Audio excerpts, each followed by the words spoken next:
Red flag para sa singer na si Maki, ang isang fan na bigla na lang umakyat sa stage habang siya ay nagpe-perform.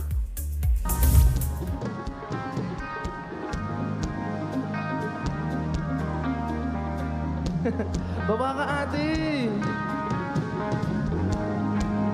Kuya!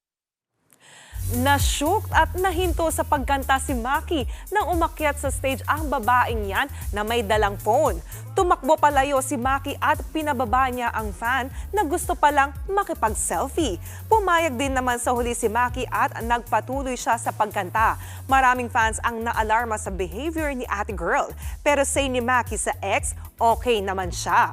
Yun nga lang, sabi niya, kahit gustuhin niyang makipag-picture sa fans at hawakan ang kanilang kamay, may tamang panahon pa rin daw para dyan.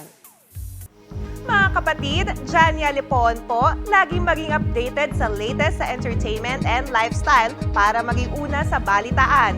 Bisitahin at mag-subscribe na sa social media pages ng News 5.